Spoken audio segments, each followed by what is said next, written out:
What's up, player? Who do I have the pleasure with speaking with? My name's Chopper. Chopper. How's it going, Chopper? I'm doing alright, man. That's what's up. Grinding. Grinding. Where you from, Chopper? Southwest, Brad Monroe. Southwest Baltimore. Yep. What part of Baltimore we in right now? We're in the east. East side of Baltimore. Broadway. How long you been in the east side of Baltimore? I don't really be over here. I come over here to panhandle. Like I said, I'm from Southwest. During the day, I panhandle downtown on Lombard Street by the light rail. Then I come down here in the evening and hit the bars on Thursday, Friday, and Saturday. I got a light down here that I stand at. I've been at a light down here on Lombard and Howard for 9 years. Same light. I've been down here 10 years. My wife died 10 years ago in August. Oh, really? Yeah, after that. Hi. Can't sit right here. All right, man. Your witch is Hey, my we doing it. command. Hey, yo, wait. We was Listen, doing we an just doing an interview, yo. Okay. You- Yeah, we're not Yeah, doing we're not- anything. Passing. Yeah, we when just it's doing over, an interview. when it's over, we're gone. Thank you, though, bud. Yeah. Thank you. So you were saying that your wife passed Yeah, away? She passed away in August. She passed away August 17th. My birthday's the 16th, and we got married on the 15th. So it's ironic how she passed away on the 17th. Oh, wow. All in a row, you know what I mean? How, 15th our wedding anniversary, 16th my birthday, and the 17th was her death day. how long were you guys married for? We was together since December 24th of 99. We got married August 15th, as I said. August 15th is our anniversary, 2007. So, And when did she actually pass away? she passed away August 17th of 2014. So, this August just passed was 10 years. Oh, wow. And I had my own construction company, home improvement company, right? MHIC licensed and bonded, subcontracting roofing jobs out. Doing good, making money. I could make $5,000 just sitting on my couch subcontracting a roof job one day's work to a couple Mexican buddies of mine. They'd get it done in one day, and I just had to pay. If something happened, I was the person that it was insured by, so I'd have to go back and fix it out of my pocket. It's hard to talk about though. I was dropping my daughter off to daycare, and I got a call from my father saying the neighbor's house caught on fire, which caught my house on fire. He said they had to rush my wife to the hospital. I asked her what hospital.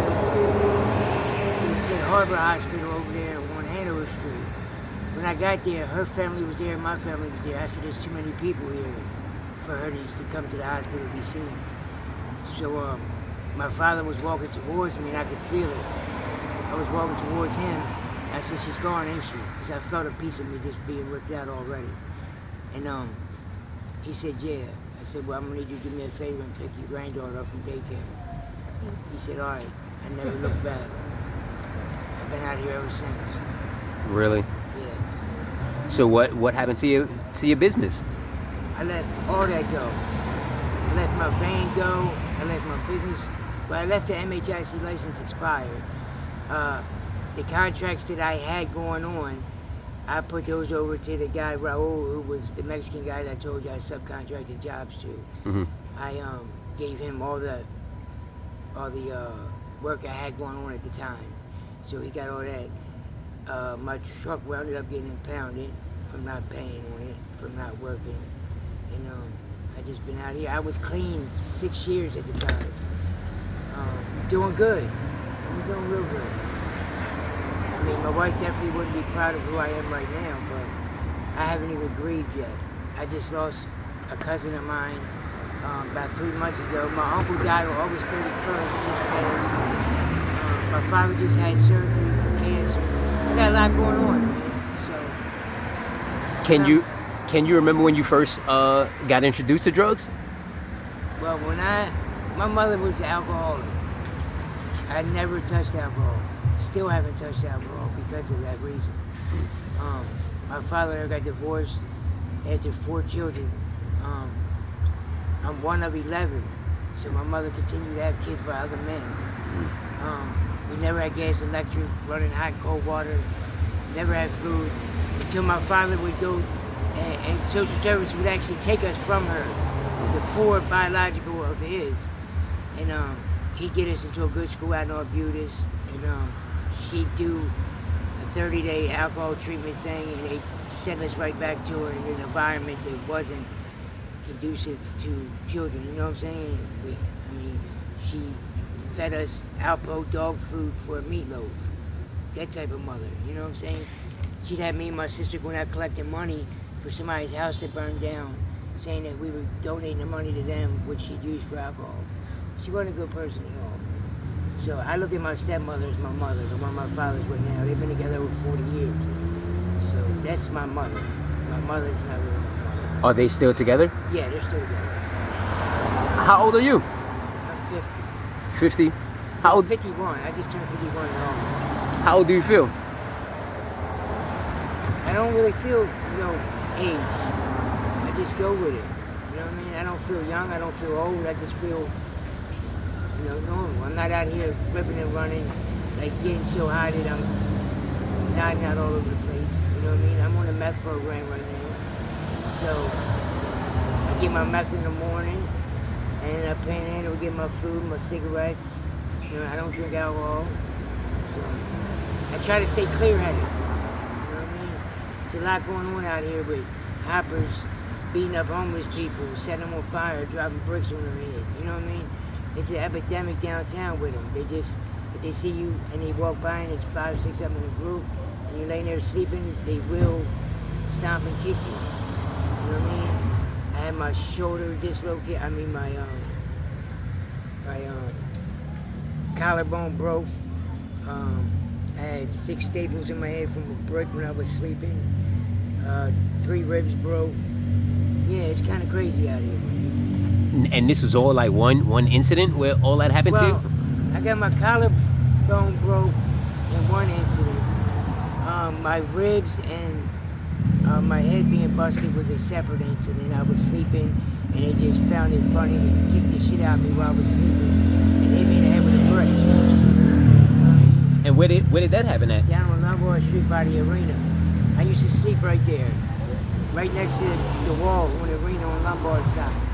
That was my house for like 4 years. I slept right there on that concrete for 4 years in that spot. You know what I mean? Now I just try not to, I try to sleep during the day. How do you feel about I guess being in some type of shelter? Like, would you? I don't go to shelters. There's bed bugs. There's people that steal your shit while you're sleeping. People try to charge you $4 to come in there, which I don't see. If you're trying to help somebody get off the street and give them a night's rest, why would you charge them? And you need your last 4 digits of your social. Why do you need my social to go to sleep? You know what I mean? I don't do all of that stuff, man. I'd rather just do me. You know what I mean? Have you always felt like that?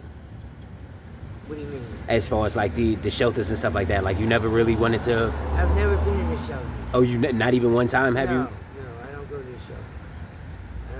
I've slept out here straight, all them winters out here, all the summers out here. I don't put myself in an environment where I'm enclosed. I don't sleep in the bandos. That's a death trap. You go in there, some people see you going in there, next thing you know, they come in there. You know what I mean? You got nowhere to go. So I don't do bandos either. Have you ever heard of stories where I guess people were victimized in a bando? There's always people getting beat up in bandos. You know what I mean? My homeboy got beat up in a bando. But it's not really stories, it's truth. You know what I mean? These people who actually live this stuff, they get messed up in the spots. Really? I've seen a lot since I've been out here. I've come across a lot of dead people out here. Going into a spot to get high, and there's somebody laying there dead, OD. You know what I mean? Ran into 2 dead people in one day. One on Frederick Avenue in Millington, walked into this spot. There's a ramp that goes down. He was laying down there. I could tell he was dead because he was gray. He was like real gray, ash gray. And he was dead. And as soon as I left that spot, I walked around the corner by Franklintown and Frederick. And right back through that alley, there was a guy on the steps. He was laid down like this. His pockets were inside out. He had no shoes on. Next to him was a boulder, and the whole left side of his face was just smashed in, where his eye was actually hanging out his socket. You know what I mean? So, like, I guess in that case, he was they killed. Robbed him, yeah. They smashed him in the head and took his money. You know, people said you got tricks out here that will set people up. You know what I mean? Take them to a spot like that, and then they'll have you guys come around and rob him. You know, he might have not wanted to give his stuff up. You know, it's sad, man, but it's reality. This is reality. This ain't it's not a game that you can play on Xbox or something. Man. This is what you live every day. You know what I mean? I live this every day, day in, day out. Groundhog's Day, every day. Are you scared? No, I've been past the scary part. If something happens and something happens to me, then it was my time. You know what I mean? You can't be scared. You can't show fear out here. That's when you get victimized and robbed. You know what I mean? Out here you can't be. That's why I haven't grieved for these lost ones that I've lost, the loved ones that I've lost already. I ain't got time to grieve. As soon as somebody sees you grieving over something, that's a telltale sign that you're weak, and you're vulnerable. That's the time to get you right then and there. You always gotta stay on your toes. You can't be weak. So would you say I guess the drug community in this city is like cutthroat? Like how would you describe the drug You community? got homeless robbing homeless. there is no loyalty. This right here, loyalty. There is none of that. There's no loyalty out here amongst nobody. I've had my own so-called brother. He's not really my brother, but we call each other brother. We had a little brotherhood type thing, and he stole my backpack, my phone, everything while I was sleeping. He laid his head right next to me at night. You know, there's no loyalty and no. There's your heart's got to bleed black, man. There's no time for it. I'm not one to steal somebody else's stuff. If I'm going to steal from somebody, I'm going to steal from an establishment that's insured and these people have money. I'm not going to steal another homeless person's backpack with their cosmetics and what? They might have some tools in there. So I mean, what do I want their stuff for? I got my own stuff to carry around. I don't want somebody else's stuff to carry around. Nonsense stuff. You know what I mean? Nothing that you're going to do anything with. Just to steal it because you say you stole it. You know what I mean? Go in the store and boost something from them people. Don't take another man's stuff that they worked hard out here to get while they're homeless. You know what I mean? Every penny counts out here. You know what I mean? Like when I get done, I'm going down there to Panhandle. It might take me 4 or 5 hours to make a couple dollars. And that counts, and ain't nobody going to take it from me. I'm not going to allow nobody to take what I've worked for. You know what I mean? It's just not going to happen. And if a struggle or something ensues over that, if we get into a scuffle and something happens, and I go to the penitentiary, then fine, I got 3 hots and a cot. I ain't got to worry about where I lay my head at then, because I'm going to lay my head at where they do count. I'm not going to get a brick upside my head. I'm not going to get my ribs caved in. You know what I mean? Actually, they'll do me a favor. I don't want to go, but if you're trying to take my stuff, I will go. You know? I know a lot of people around here. I used to have a house down on Chapel Street. Like I said, I'm from Southwest Baltimore, but I had a sub shop called Palermo's Pizza on Dillon and Bellinor in Canton back in '92. Yeah, so I've had some things, man. A lot of people, I lost that selling crack. They raided me. I lost my whole thing. Went to prison they gave me 12 years. I did 7 years of it. That's when I got out and met my wife. And that's basically me, man. In this city currently, what would you say the biggest problem is? Would it be homelessness or would it be drug addiction? I'd say the biggest problem is the people running it. It's not even the addictions or the homeless. It's what's not being done about it. That's the problem. It's the people out that get this funding and this money for the people like me who are truly homeless, who is truly out here. You got them hotels for the homeless thing, right? I've been trying to get in there for about 2 to 3 years now, and you got people that's done been in there 3, 4 chances they've given them to be in these places, and they keep messing it up, getting high, leaving their tools or whatever on the bed, and then people still let them back in because they might be. Yo, dude, we're just doing an interview, my dude. We're not doing I know, brother, anything. you can't do that. That's my house. I understand, but as soon as we're done, we're gonna leave, my man. As soon as we're He was done, we're just gonna doing leave, an my interview, man. buddy. That's it. We're not doing We only got anything. like 3 minutes. We're not doing anything crazy. Trust me, we're not. Thank you, sir. Yeah, but I'd say it's the people behind it. It's not the epidemic for the drugs or the homeless. It's the people that's, like I said, getting funding for this kind of stuff, and they're not actually using that funding to help people like myself.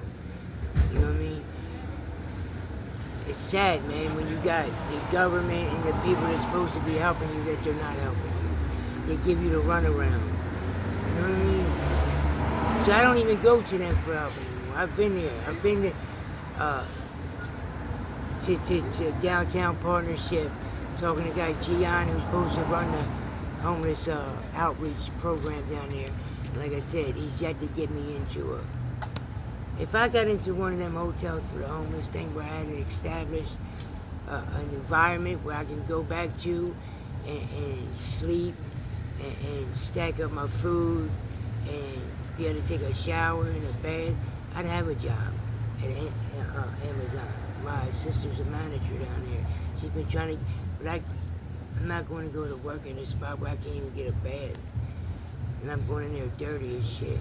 You know what I mean? So right now, for you personally, drugs is your biggest issue. Your biggest issue is, I guess, homelessness. Yeah. Drugs is definitely not my issue. Drugs is definitely not my issue. No. I'm not saying I don't do my thing, but it's not my issue. You know, you can see now I'm clear-headed. It's late in the day. By now, most people's nodded out somewhere, or they're nodding while they're talking to you. I stay focused and clear-headed. My issue is a spot to stay, and not a spot that I gotta pay you to be in 4 hours a night, where you're not doing nothing for me but letting me lay my head and my shit's gone and I got bed bugs now. You know what I mean? A spot like that that I can go to, lay my head, take me a shower, get my little stuff together, put it in my little spot, and go to work and come back. You know what I mean?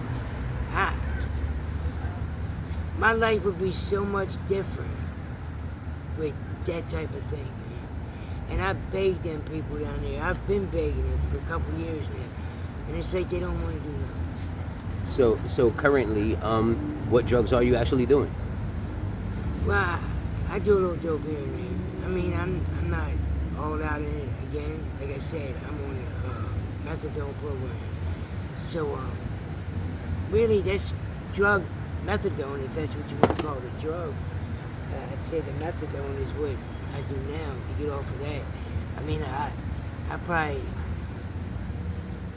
do a little dope maybe once or twice a week, but I don't really need it. Like I said, drugs ain't my problem. I go to the clinic, I get my methadone in the morning, they give me take-homes during the weekend that people steal sometimes while I'm sleeping. But, yeah, drugs ain't the problem for me right now. It's my homelessness. So in the time that you actually started using up until now, what's the longest you've been totally clean? The 6-year time that you said? Yeah. Really? Yeah. And recently, I guess your most recent relapse has been the 10 years that you've been out here on the streets? Yeah. Pretty much. My relapse started the day my wife died. I relapsed before I even left the hospital. It was already in my head. I had the reservation before I even left. I'm going to go get high. I tried to kill myself. I tried to OD. I've OD'd 7 times being out here. In the last 10 years? Yeah, 7 times. The last time I OD'd, they had to give me an adrenaline shot because Narcan wouldn't bring me back. Yeah, they had to get a pulse. In order to give you an adrenaline shot, they got to get a pulse. They worked on me. The lady said her partner wanted to call it 3 different times and she wouldn't give up. Finally, she got a pulse. She told him to hit me with it. And he hit me with this thing in my chest. And I woke up. You know what I mean? How long ago was that? That was right before I got on the methadone program, probably 7 months ago. Oh wow, really? Yeah, probably 7 months ago. Did that scare lead you to kind of want to stop like messing with the drugs and get on the methadone? In a way, maybe. I mean, I'd been tired anyway when they get on the methadone program. But yeah, it had a little bit to do with it. It had a little bit to do with it. So now, even though you don't, I guess, use as much as you did during that time, are you scared, like when you go cop, that you might get a No, bad 'cause if batch? it's my time, it's my time. I mean, you put it in you, you go, you OD, you don't wake up. I mean, I didn't feel nothing. You know what I mean? If he's ready for me to go, I'm going. No two ways about it, man. Like when they give me the adrenaline shot, I wasn't ready. He wasn't ready to take me. She said her partner called it 3 separate times. He said, I'm calling her. She said, no, you're not. 3 times. He was going to call it. She wouldn't give up because he didn't want her to give up. You know what I mean? I really believe in my faith. I don't believe in religious organizations, but I believe in higher power. I feel that. I definitely see you got a rosary on. That's Yeah, dope. religious organizations to me are just like a gang, man. They tell you that the other one's not where it's supposed to be. This one will tell you that was not right. This one will tell you that. Who's you to tell me that if I was in a religious organization that my belief ain't right? I don't believe when they say you gotta have one or more come together. No, you can come together by yourself. It's your relationship with your higher power, not yours and their relationship with your higher power. I feel that. You know what I mean? Totally feel that. My last question to you is, if you could tell someone anything to motivate them to not ever, I guess, do drugs or experiment with drugs or whatever, what would that be? If you can't pick it up, it won't get in you. So leave it alone. Don't even pick it up. The only way it's gonna get in your body is if you grab it. If you put it in your hands, you're done. So don't even pick it up. The minute you pick it up, you're done. There's no going back. It's like a vortex. Once you got it, it's got you. And it'll keep you in its grips, even if you get clean. Some people make it through the struggle. Do their thing, get clean, and they're done. But a lot of people's not strong. I'd say 85% of people's not strong enough for that. They do it, they go to these programs like POW, they go to these programs like Helping Up Mission and Turk House and stuff like that. And the whole time during them programs, they got the reservation to get high before they even get knowledge of why they're getting high or what's going to keep them clean. You know what I mean? Because this stuff will keep you in a state of mind of always wanting it. Because you want that euphoria, you want that feeling of, especially for a lot of homeless people, and people with depression and people with stuff like that, they don't want to feel nothing. So to cover them feelings, they get high. And for that moment, they don't have to feel nothing. When my wife died, I didn't want to feel nothing. So I went right back to knowing that if I put this in me, I'm not going to feel it. So don't pick it up. Just don't pick it up. So, do you see yourself ever being totally clean again? Soon. Soon. I like that. I definitely like that. And we definitely wish you luck, and we're praying for you, family. I appreciate it. Totally. I thank you for your time. I thank you for your story. And I thank you for being you. No problem. Stay blessed, family. Not gonna be nobody but me. Definitely. Thank you again.